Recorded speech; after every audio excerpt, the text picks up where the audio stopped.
आदरणीय दर्शकवृन्द नमस्कार। इमेज टेलिभिजनबाट प्रसारित इमेज विशेषमा यहाँलाई हार्दिक स्वागत छ। आजको इमेज विशेषमा हामीले केही दिन पहिला चर्चामा रहेको नेपाल सरकारले गरेको स्वास्थ्य सामग्रीको खरिद विषयमा जुन पछिल्लो दिनमा केही अनियमितता भयो, भ्रष्टाचार भयो भन्ने विषयहरू उठिरहेका छन्। यो बीचमा हामीले भ्रष्टाचार हुँदै गर्दा अथवा भएको भन्ने आरोप लाग्दै गर्दा जसरी खरिद प्रक्रियालाई अवलम्बन गरियो, जसरी नेपाल सरकारले चीनबाट खरिद गरेर नेपाल ल्यायो, ती विषयहरूमा भ्रष्टाचार भएको हो कि होइन, प्रक्रियागत त्रुटि भएको हो कि अथवा अन्य केही त्रुटि भए र यो विषयलाई भ्रष्टाचार भन्न मिल्छ कि मिल्दैन, र यदि भ्रष्टाचार हो भने यसको कानुनी उपचार के हो भन्ने विषयमा रहेर हामीले आज कुराकानी गर्नेछौँ आजको इमेज विशेषमा। यसका लागि आज हाम्रो स्टुडियोमा हुनुहुन्छ संविधान कानुनका विज्ञ, भ्रष्टाचार विरोधी अभियानका अभियन्ता ओम प्रकाश आर्याल। उहाँलाई आजको इमेज विशेषमा हामीले स्वागत गर्छौँ। स्वागत छ यहाँलाई। धन्यवाद। गत पुसमा चीनमा पहिलो पटक कोरोना देखियो। कोरोना देखिएको करिब 15-20-25 दिन पछाडि चिनिया सरकारले त्यसको रोकथाम गर्न नसकेर सिङ्गो देशलाई नै लकडाउन गर्नुपर्ने अवस्था आयो। त्यस पछाडि यो विश्वव्यापी रूपमा फैलिँदै गयो र गत माघ 25 गते यसको रोकथामका लागि नेपालमा पनि आवश्यक सामग्रीहरू तयार पार्नका लागि नेपाल सरकारले स्वास्थ्य सामग्रीहरू ल्याउनका लागि पहिलो पटक टेन्डर आह्वान गर्यो, जसमध्ये 19 कम्पनीले कोटेसन दिए र त्यसको 2 महिना पछाडि जुन प्रक्रियाबाट समाधान गरेर सामान ल्याउनु पर्ने हो त्यो नल्याएर सुन्नमा आएको छ करिब 3 घण्टाको अन्तिम समयमा एउटा कम्पनीलाई सो टेन्डर दिएर सामान भित्राउने काम भयो र यसमा 1,24,64,68,00,000 रुपैयाँको त्यो सामग्री ल्याउने सम्झौता भइसके पछाडि करिब 10% पनि सामान नआइसके पछाडि नेपाल सरकारले अथवा भनौँ स्वास्थ्य विभागले त्यो टेन्डर नै रद्द गर्ने भन्ने कुरा आएको छ। संक्षेपमा भन्नुपर्दा चैत्र 14 गते ओम्नी कम्पनीलाई ठेक्का दिने निर्णय गरियो, चैत्र 15 मा जहाज पठाइयो, चैत्र 16 मा सामान आयो र पुरा सामान नआउँदै चैत्र 19 गते सम्झौता रद्द गरियो। सुरुमा यो जसरी यो प्रक्रिया अवलम्बन गरियो 2 महिना को समय राखेर टेन्डर आह्वान गरियो, तर त्यो आएका जति पनि कोटेसन छन् त्यसलाई चाहिँ व्यवस्था गरिएर अन्तिममा आएर एउटा ओम्नी कम्पनीसँग सम्झौता गरेर नेपालमा सामान मगाइयो। यसमा अनियमितता भएको हो कि होइन, सार्वजनिक खरिद ऐनले के भन्छ? पर्याप्त समय छँदै र समयमै जुन बोलपत्रहरू आह्वान गरियो र त्यो प्रक्रियामा 18 वटा चाहिँ कम्पनीहरूले भाग लिएको कुरा पनि आयो, तर एकाएक चाहिँ त्यसलाई चाहिँ रोकियो, त्यसलाई रद्द गरियो जो समयमै आह्वान गरिएको बोलपत्रहरूलाई। र त्यो रद्द गरेको सम्बन्धमा के कारणले रद्द गरियो भन्ने कुरा पनि जानकारी गराइएको छैन। रद्द गरिसकेपछि चाहिँ त्यो जसले बोलपत्रवालाहरू हुन् उनीहरूलाई यसको सूचना दिनुपर्छ, कारणसहितको सूचना दिनुपर्छ भनिएको छ, त्यो पनि दिएको छैन। र त्यो रद्द गरिसकेपछि एकदम छोटो समय राखेर फेरि चाहिँ वार्ताको माध्यमबाट ओम्नी भन्ने कम्पनीलाई चाहिँ अहिले जुन दियो र त्यसमा पनि मूल्य एकदमै चर्को मूल्य, हैन, अत्यधिक चर्को मूल्य र गुणस्तरहीन, र त्यसमा पनि फेरि जहाज चाहिँ नेपाल सरकारले नै उपलब्ध गराएको अवस्था छ। यो चाहिँ पहिलाको प्रक्रियालाई रोकेको कुरा चाहिँ बदनियतपूर्ण थियो कि थिएन भन्ने कुरा अब त्यो प्रश्न उठिसक्यो। बदनियत थियो, यो सेटिङमा गरिएको थियो, उता चाहिँ आफ्नो मिलेमतोमा आफ्नो निकटको व्यवसायीलाई पहिले सामान चाहिँ किनेर राख्न भनियो चाइनामा, अनि चाहिँ सरकारकै जहाज पठाएर सेटिङमा लिएर आइयो भन्ने कुरा छ। अब यो कुरा चाहिँ अहिले प्रश्नको घेराभित्र परिराखेको छ। अब यो कुरा त हामीले अब के हो भन्ने कुरा प्रश्न उठे, तथ्यसहित प्रश्नहरू उठे, तथ्य पनि छ, तथ्यका कुराहरू पनि आएका छन्, परिस्थितिजन्य प्रमाणहरूले पनि त्यही कुरा बताउँछ।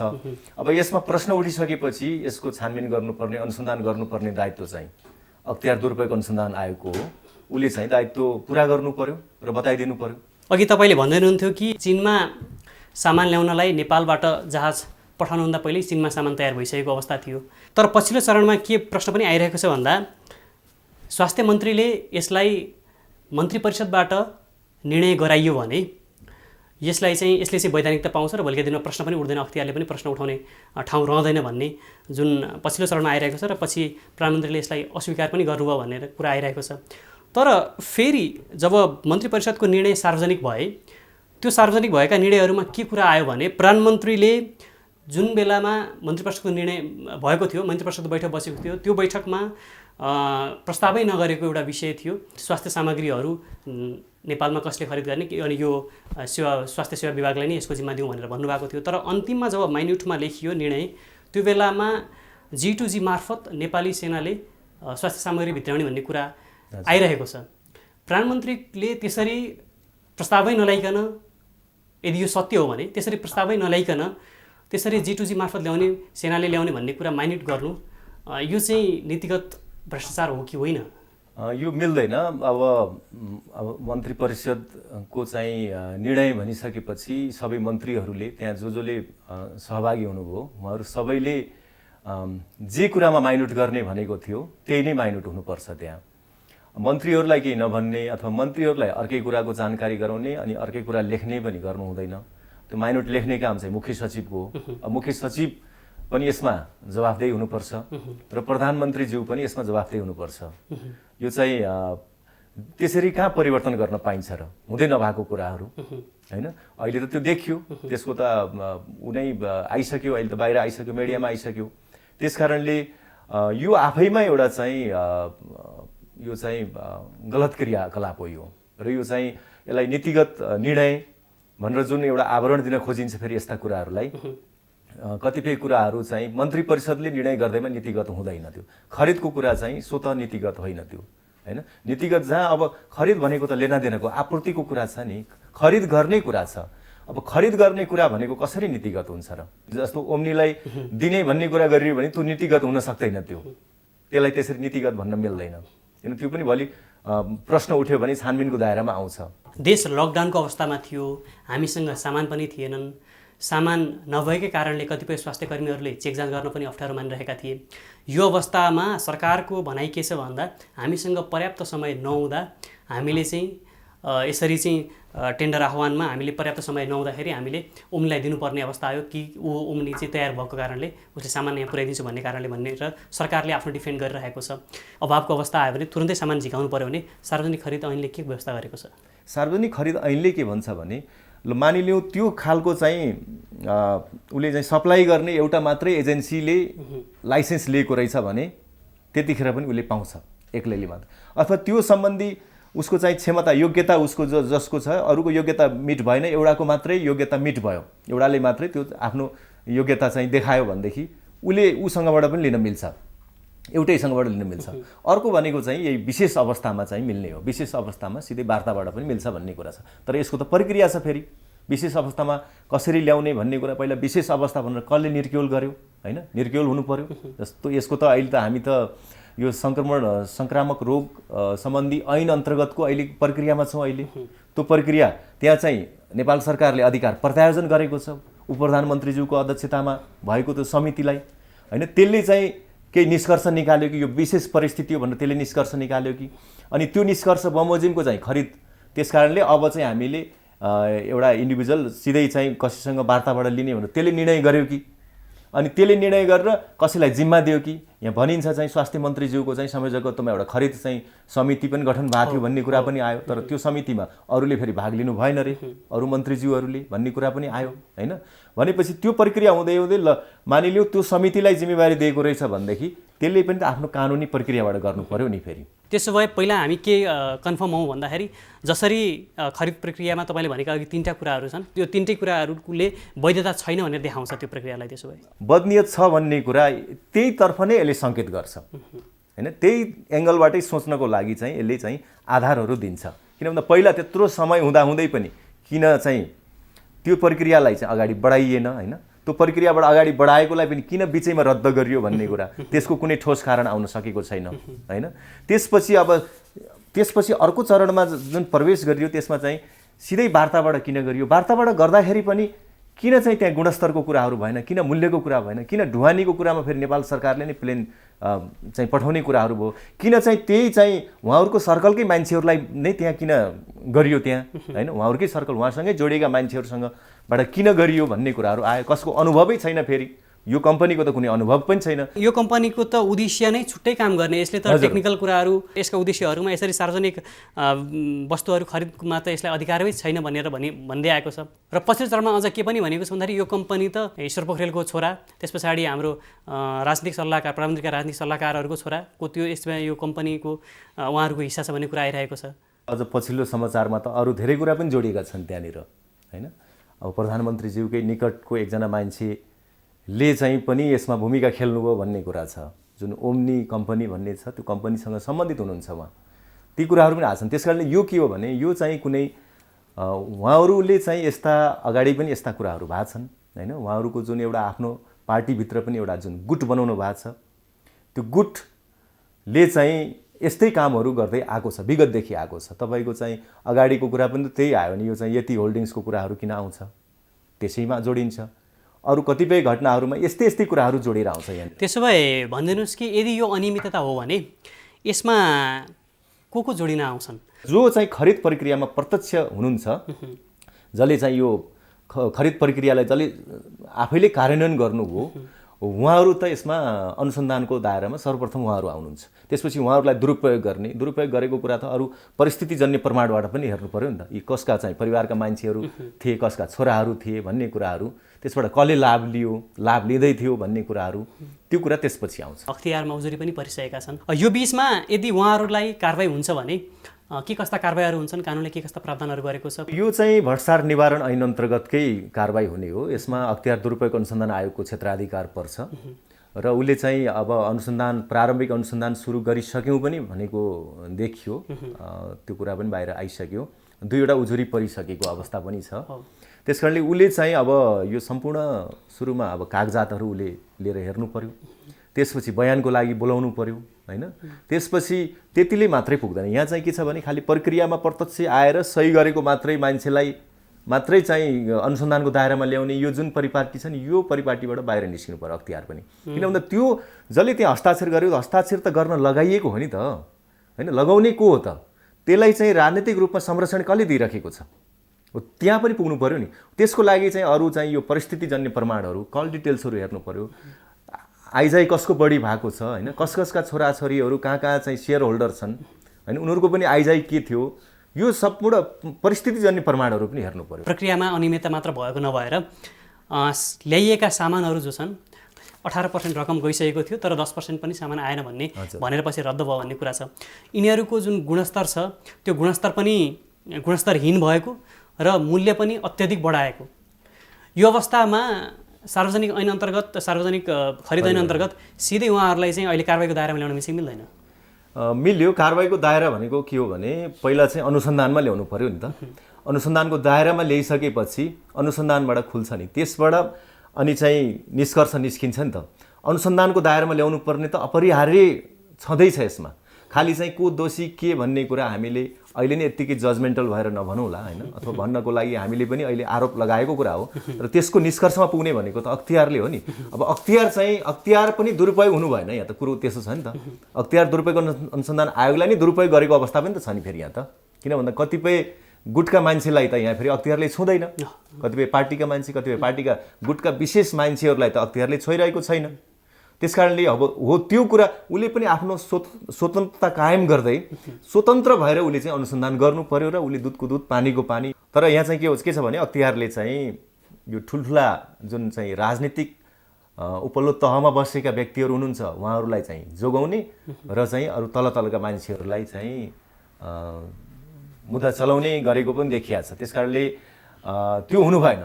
लगत्तै अगाडि पनि त गोकुल बास्कोटा खोइ के गर्नुभयो अहिलेसम्म उहाँहरूले होइन। उहाँहरूलाई पनि राजनीतिक संरक्षण थियो, आफै अब त्यत्रो मन्त्री हुनुभएको थियो। उहाँहरूको लागि त अख्तियारले खासै इफेक्टिभली काम गरेन। बालटारकै मुद्दाको सम्बन्धमा कतिपय मान्छेहरूलाई त्यहाँ उन्मुक्ति दियो, जसले चाहिँ त्यो आपराधिक लाभ लिएका थिए ती मान्छेलाई उन्मुक्ति दिएको अवस्था छ। अब अहिले पनि अख्तियारले के गर्छ भनेर हामीले हेरिरहेका छौँ।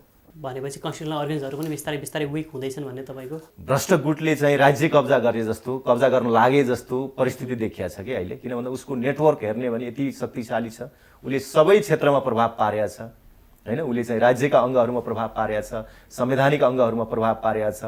अब एउटा चाहिँ मिडियामा पनि उसले प्रभाव पार्छ, केही भएन भने धम्की दिन्छ उसले। सबैलाई अब रोक्ने भनेको के हो भने यसमा चाहिँ अख्तियारले चाहिँ यसको छानबिनको गहिराइमा पुगेर अनि जसको जे दोष छ त्यो दोषको चाहिँ भागी बनाएपछि दण्ड र पुरस्कारको प्रणालीले सही ढङ्गले काम गरेपछि मात्रै यो ठिक हुनेवाला छ। भनिँदै पनि छ नेपालमा विधिको शासन स्थापना हुन लाग्यो, नेपालमा बहुदलीय व्यवस्था आइसके पछाडि नेपालका अरू कन्स्टिट्युसनल अर्गन्सहरू, अरू चेक एन्ड ब्यालेन्सका अर्गन्सहरू बलियो हुँदैछन् भन्ने अवस्था छ।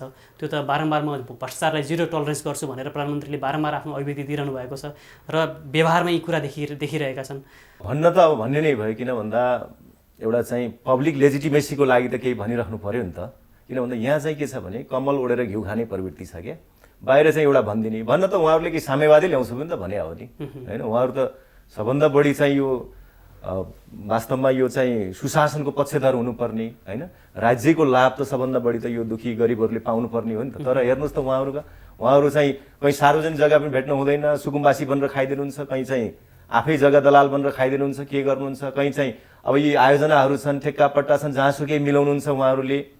अनि उहाँहरूका निकट रहेका चाहिँ कम्पनीहरू रातारात चाहिँ अरबपति हुन्छन् होइन, कम्पनीका मालिकहरू अब सेयर होल्डर पार्टनरै पो बन्नु भएको छ कि भन्ने पनि त छ नि अहिलेकै अवस्थामा पनि। भन्नुहोस् न, यहाँ यी कम्पनीहरू उहाँहरू त्यसमा कतै उहाँहरूको निकटका मान्छे, उहाँहरूको परिवारका मान्छे पार्टनरै पो छन् कि होइन, त्यो पनि त छ नि यी कुराहरू। त्यस कारणले यसमा चाहिँ भन्ने एउटा र गर्ने एउटा भइराखेको छ।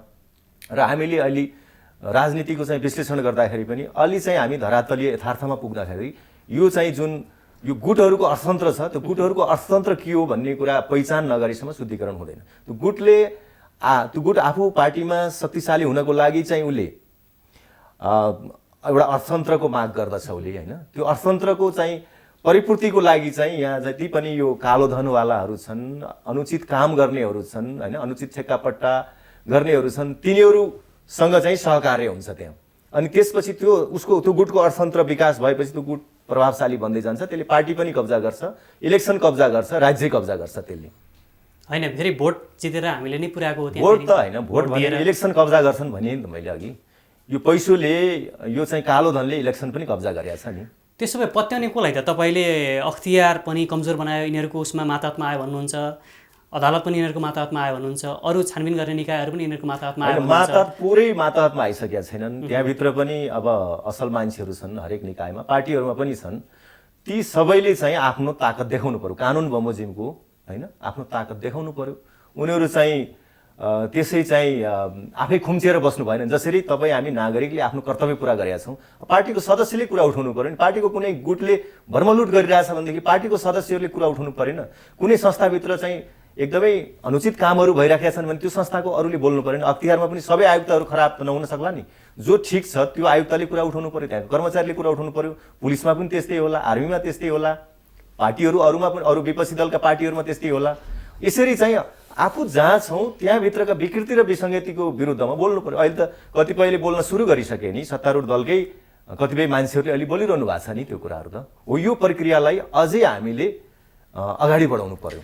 हामी त अहिले यस्तो अवस्थामा छौँ कि अहिले विश्वमा जसरी महामारी फैलिरहेको छ त्यसले डरलाग्दो रूप देखाएको छ।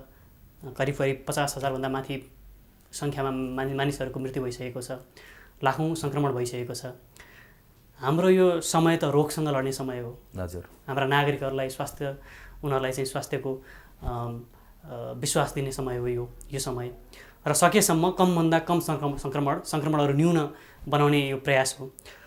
यो बिचमा हामी हाम्रो जनताको रोगसँग लड्ने कि अथवा यो भइरहेको अहिलेको सत्ता शासनसँग लड्नुपर्ने भन्ने कुरा त अहिले त प्रश्न आयो नि त होइन। दुइटै कुरासँग लड्नुपर्छ। प्राथमिकता रोगसँगै लड्ने हो अहिले, तर चाहिँ दुइटै कुरासँग लड्नुपर्छ। किन भन्दा यसले त त्यही रोगसँग लड्ने हाम्रो क्षमतालाई निस्तेज गरेको त हो नि, यसले राज्यलाई निस्तेज गरेको। यो त देशद्रोही काम हो नि अहिले जुन भइरहेछ। यस्तो बेलामा पनि कसैले भ्रष्टाचार गर्छ, भ्रष्टाचारको उद्योग गरिरहेछ भनेदेखि, त्यसलाई दुरुत्सान दिइरहेछ भने ऊ त देशद्रोही हो नि।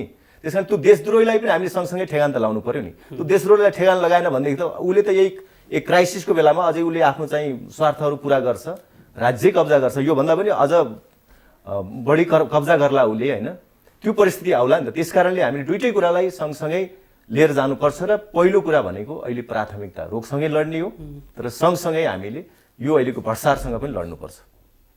त्यसो भए त अब राज्यका जुन चेक एन्ड ब्यालेन्सका निकाय हुन् उनीहरू पनि अब इन्फ्लुएन्स हुनु, प्रभाव हुनु, अनि नागरिकहरू रोडसँग त्रास हुनु, अनि राज्य सत्ता आफ्नो मनपरी गर्नु यो समयमा अब यहाँ चाहिँ चेक एन्ड ब्यालेन्सको काम कसले गरिदिने अब कसले औँला उठाइदिने यिनीहरूले? होइन, अन्तिममा के छ भने अब यो राज्यको अङ्गले नै गरून् भन्ने हो। राज्यका अङ्गहरू हाम्रोमा त अझ संवैधानिक निकायहरू समेत पनि छन्, तिनीहरूले पनि चेक एन्ड ब्यालेन्स नै गर्ने हो होइन। अब चाहिँ राज्यका 3वटा प्रमुख अङ्गले त गर्ने नै हो। अब त्यहाँबाट पनि भएन, अब मिडियाले कुरा उठाउँदा पनि सुन्दैन भनेदेखि त त्यसपछि चाहिँ मान्छेले राज्यका संस्थाहरूप्रतिको विश्वास गुमाइसकेपछि त्यो एउटा चाहिँ लेजिटिमेसी क्राइसिसको अवस्था आउँछ। त्यसपछि मान्छे आउँछ सडकमा, अनि सडकबाट चाहिँ यसको समाधान खोज्ने परिस्थिति भनेको त्यो चाहिँ फेरि कसको हातमा जान्छ, त्यतिखेर चाहिँ सही ठाउँमै पर्छ भन्ने पनि छैन, भोलि त्यसबाट कसले लाभ लिन्छ भन्ने कुराहरू पनि छ। त्यस कारणले त्यो भनेको धेरै जोखिमपूर्ण कुरा हो, त्यहाँसम्म नपुगौँ भन्ने नै हो। सकभर चाहिँ राज्यका अङ्गहरूले नै यो चेक एन्ड ब्यालेन्सको जुन माध्यमबाट आफै शुद्धिकरण गरून्, त्यही प्रक्रिया एउटा चाहिँ कानुनी प्रक्रियाबाट अगाडि बढोस्, एकैचोटि सडकमा जान नपरोस् भन्ने हामी सबैको कामना हुनुपर्छ भन्ने लाग्छ। यो अवस्थामा राज्यका नागरिकहरू त्रसित छन्, केही नागरिकहरू भारत पारीको सीमामा छन्, नेपाल आउन पाएका छैनन्, अब लकडाउनको अवस्था छ, अब त्यो छुट्टै पाटो होला। तर यो अवस्थामा नेपालले जसरी लड्नुपर्ने हो त्यो क्षमता देखाउनुभन्दा पनि अहिले विश्वमा बदनाम हुने काम भइरहेको छ नेपालका शासकहरूबाट। यो अवस्थामा चाहिँ जनताहरू कसरी संयमित भएर रोगसँग प्रतिकार गर्न सक्छन् र राजनीतिले पनि कसरी सही ठाउँ लिन सक्छ? तपाईँहरूको अन्तिममा सुझाव के हुनसक्छ तपाईँको? अब यो चाहिँ के हो भने अब एउटा हामी विधिको शासन अन्तर्गत रहनुपर्छ। विधिको शासन भनेको के हो भने यहाँ चाहिँ अपवादमा पुगिहाले भन्दैमा एउटा सामान्य पुलिसले पनि चाहिँ कसरी डन्डा चलाइरहेछ, कति दुरुपयोग गरिरहेछ। अब माथि ठुला बडा मन्त्री प्रधानमन्त्रीहरूको त उहाँहरूको बोली वचन व्यवहार बडी ल्याङ्ग्वेज सबै हेर्दाखेरि उहाँहरूको उन्माद मात्रै छ। त्यस कारणले यो विधिको शासन होइन। यो विधिको शासन हुनको लागि त हामी त सेवक ठान्नुपर्छ आफूलाई होइन, जनताको सेवक नागरिकको सेवक हौँ भन्ने ठान्नुपर्छ नि त।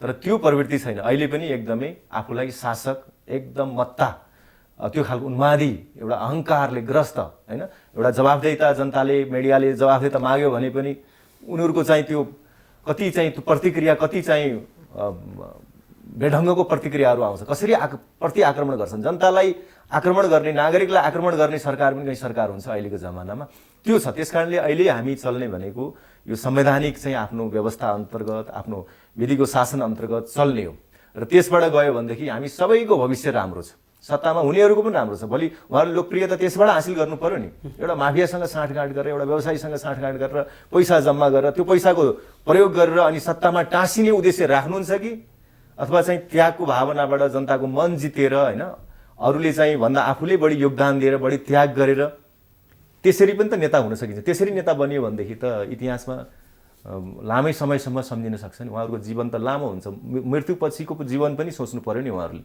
तर उहाँहरू के गर्न खोजिरहनु भएको छ भने जसरी पनि चाहिँ सत्तामा बस्ने, सत्तामा बसेपछि कानुनले छुँदैन, अनि सत्तामा बसिसकेपछि आसेपासेहरू आफ्नो लगायत आर्थिक समृद्धि हुन्छ, अनि त्यो सत्ता र आफ्नो आर्थिक बलमा चाहिँ भोलि आफ्नो अनुकूलका मान्छेहरूबाट आफ्नो इतिहास लेखाउने, मरेर गएपछि पनि उहाँहरूको जय जयकार गरिदिने, त्यही पैसाले उहाँहरूको फाउन्डेसन चलाउने, के चलाउने, उहाँहरूलाई महान मान्छे बनाउने त्यही पैसाले बनाइदिन्छ कि भन्ने उहाँहरूले सोच्नु भएको छ। यो उहाँहरूको भ्रम हो। त्यति मात्र होइन, संवैधानिक अङ्गहरूमा पनि अहिलेदेखि नै जडदेखि नै त्यो एउटा आफ्नो अनुकूल संरचना बनाइराख्ने र पछिसम्म पनि यसले ह्याम्पर गर्छ देशमा होइन। त्यही त उहाँहरू यो एक किसिमले राज्य कब्जा जस्तैतर्फ यो उन्मुख त्यतैतर्फकै देखिन्छ होइन।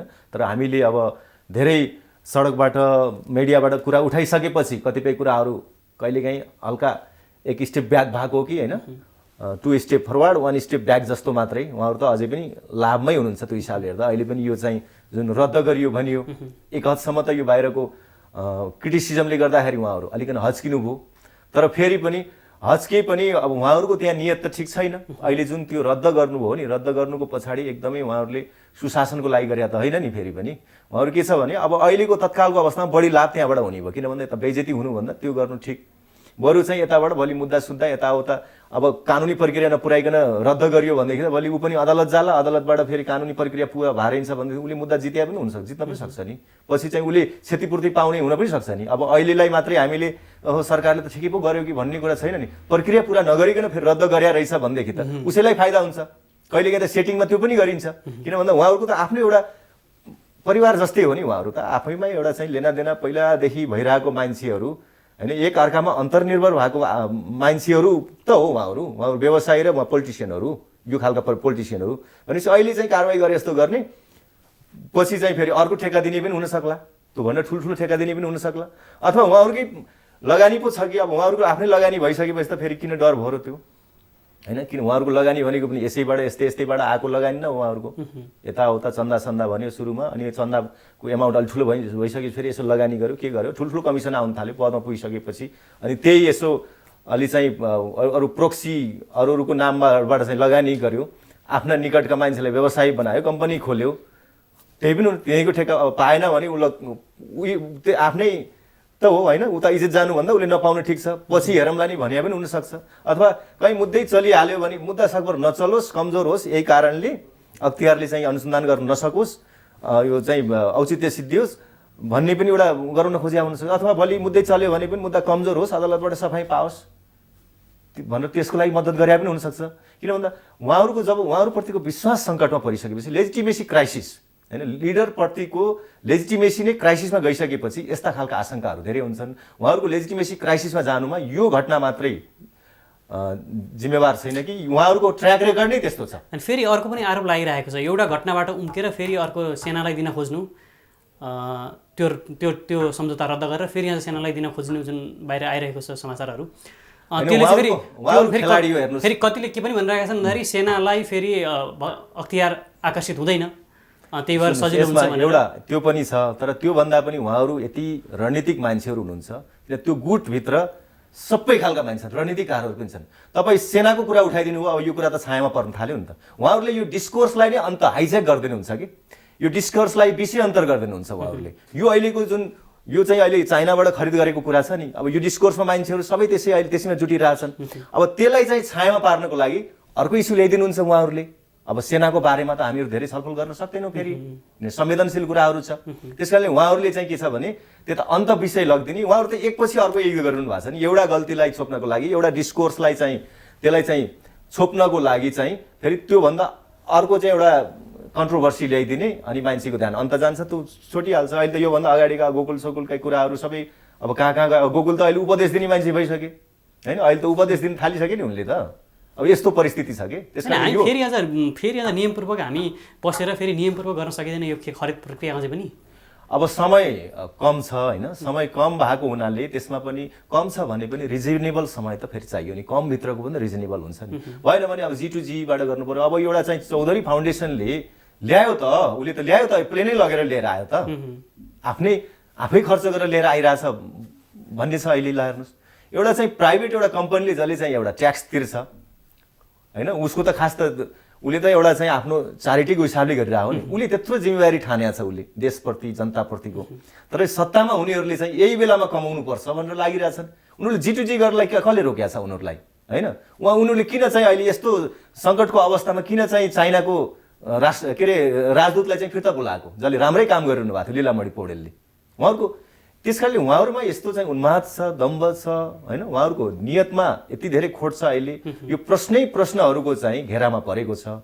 यसको चाहिँ जवाफ दिने यसबाट चाहिँ आफूलाई करेक्सन गर्ने र यसमा हामी ठिक हौँ भनेर पुष्टि गर्ने चाहिँ अब उहाँहरूको भागमा छ त्यो हामी त प्रश्न उठायौँ र तथ्यसहित प्रश्न उठाएका छौँ यसको जवाफ चाहिँ चाहिन्छ उहाँहरूबाट हस् कार्यक्रममा आइदिनु यहाँलाई धेरै धेरै धन्यवाद हस् धन्यवाद आजको इमेज विशेष यहीँ सकिन्छ हामीलाई पनि बिदा दिनुहोस् नमस्कार